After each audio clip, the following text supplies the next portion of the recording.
Welcome to the Kitsap Publishing Deep Dive podcast with myself, Jack Bennett, and Emily Waters. Join us as we explore books, current events, history, politics, health, and more. Let's dive in. Okay, so are you ready to hit the court? Always ready for some hoops.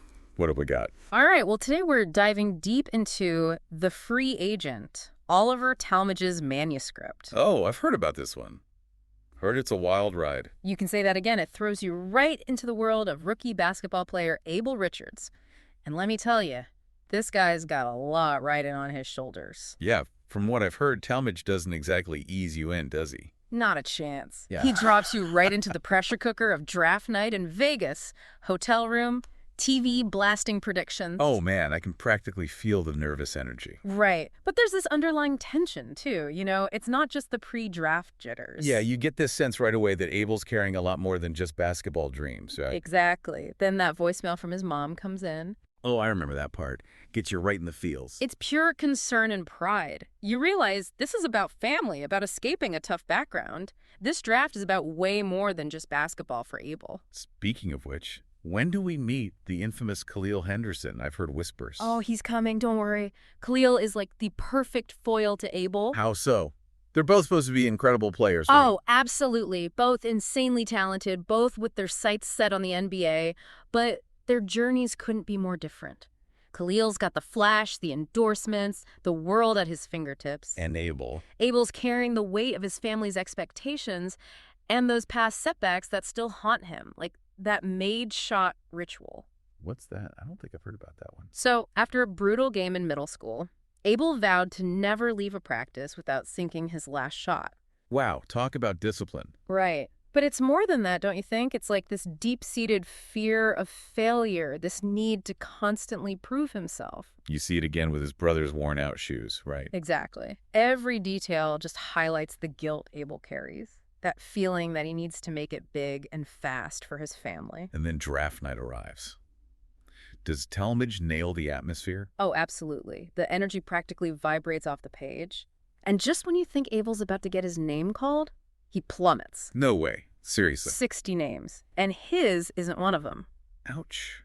That's got to be rough. How does he handle that? Honestly, not well at first. Talmadge captures that free fall perfectly. The humiliation, the confusion, those dashed hopes. It's brutal. I bet. Especially with his family watching, right? It's rough. But this is where Brianna, Abel's mom, really shines. She could have let him spiral, but she becomes his rock. She's the one who pushes him towards the New York Breakers, right? Even with that strange contract. She's the one. She reminds him of his talent, challenges his self-doubt. It's her unwavering belief in him that makes him take the chance, even if that contract is anything but ordinary. Okay, so tell me about the Breakers then, and this whole incentive system. It's like Talmadge injects some serious Black Mirror vibes into this whole pro basketball world, right? Oh, right. The Breakers, they're this struggling team desperate for a win, but their methods, let's just say they're a little unorthodox. A little. From what I've heard, those incentives sound straight up predatory. Exactly. It's not just about points on the board. Abel has to meet these insane, often random goals. Rebounds, screens, even forced turnovers. And if he fails... Forget about a bonus. We're talking blacklisted from the entire league. No way. That's messed up. It gets worse. Talmadge doesn't let you forget it. That constant surveillance, players disappearing, that creeping paranoia starts seeping into you as a reader. Like that part where Abel realizes some of his phone contacts are just gone. It's those subtle details that really make it clear the USBA's control goes way beyond the court. They're isolating him. And making him dependent on them. It's messed up, but it's all cloak in this language of opportunity and development. Classic manipulation, right? And it all builds to this insane moment during the opening game where everything changes for Abel. Oh, you mean the coma? Well, the coma is just the beginning. Wait, it gets weirder. Oh, yeah. It's when he wakes up. It's like waking up in a parallel universe. Okay, now you have my attention. His phone is blowing up with messages about his own death. His teammates are acting like he's a ghost.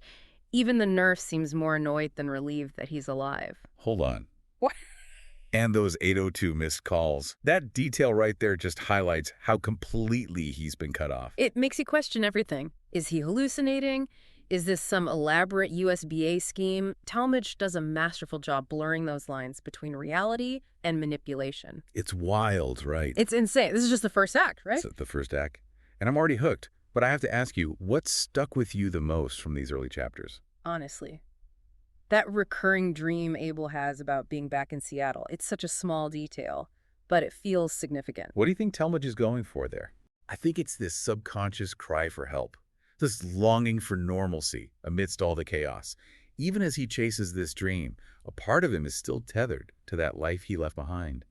And that longing, it just intensifies, as Abel gets pulled deeper into the USBA's web, like that whole media day thing. Oh, you mean where they're trotting him out like some kind of prize pony? Exactly, this resurrected star. But you can tell Abel's just going through the motions. Especially when he sees those missing posters of himself everywhere. Right. It's like this constant reminder they control the narrative. Oh, absolutely. Total power move. Speaking of, what about that scene with Coach Baird, where he lays bare the reality of the incentives? Dude's ice cold. Lays out these impossible demands like, who can just decide to get 25 points, 5 rebounds, and 5 assists every single game? And the punishment for failing. Gone. Finished. No second chances. Not from Baird. And that line he drops about watering the roots, talking about Abel like he's some experiment. I remember that. Chillin'. It's like he enjoys wielding that power over these guys. And then the way he talks about having connections everywhere, inside and outside the league, it's clear Abel is trapped. But he still has his family, right? At least for a while. True. Those calls with his mom and brother, they're these little glimmers of warmth in all the darkness. But even those start to feel strained. Oh, yeah, like that scene on the bus to the arena. Where it's eerily quiet. The players are usually joking, listening to music, but in that scene, it's this unnatural silence. You can practically feel the USBA's presence. Always watching. Always. And then things get even more uncomfortable at the airport with Brianna and Mikey. You mean when those USBA guys start grilling Brianna? It's like they're not even trying to hide it anymore. They only see Abel as this asset to be maximized. And that forced smile Brianna gives Mikey. So unsettling. It's like she's trying to convince herself that everything is fine. And then the games start, and it all goes downhill from there. The pressure, the doubt, the realization that his teammates, they're all just as caught in this web as he is. And then, bam! That Polaroid in Chris's locker. Changes everything. Oh man, that scene, talk about chills. We were all rooting for Chris, the trainer, to be an actual decent guy. I know. But that photo... We gotta describe this for our listeners. It's grainy, like something out of a horror movie. Taken some dark corner of the arena, you see Coach Baird looming over this cowering figure, fist clenched, and the fear in the victim's eyes. You could practically feel it through the photo. And for Abel, it's confirmation. This isn't just about pushing players. Baird is dangerous. And Chris is somehow involved. Another punch to the gut for Abel, and as if things couldn't get worse, there's Warren. His one friend on the team. Acting stranger by the day. The interrupted confessions, the warnings, the paranoia, it all leads to that scene where he's killed right in front of Abel. I was speechless after that. Warren tries to warn Abel, tries to tell him the truth, but his last words are cut short. That's when the true stakes of this whole thing really hit me. And the choice Abel faces next. Expose the USBA and risk everything. Or stay silent to protect his family. An impossible situation. And then, as if it couldn't get any worse, he gets that news about Mikey. Brutal. Talmadge doesn't hold back there. The news about Mikey just shatters Abel. He's lost.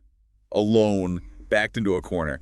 And that's where we're left at the end of this act. It's like every door is slamming shut in his face. It's like he's literally trapped, which is probably why Talmadge uses details like that out-of-service elevator and Abel's recurring dream. They become these metaphors for his state of mind, right? Exactly. No way out, no escape. Talk about hitting rock bottom. So where does Talmadge even go from there? Well, that's when he introduces the owner. And let me tell you, this guy is bad news. Oh, yeah. What makes him so different from, say, Coach Baird? It's like Baird is just a pawn in his game. The owner, he's the real power behind the USBA. And the way he just oozes this aura of control, it's chilling. So what does he want with Abel? I mean, the guy's basically a broken man at this point. Right. You'd think so.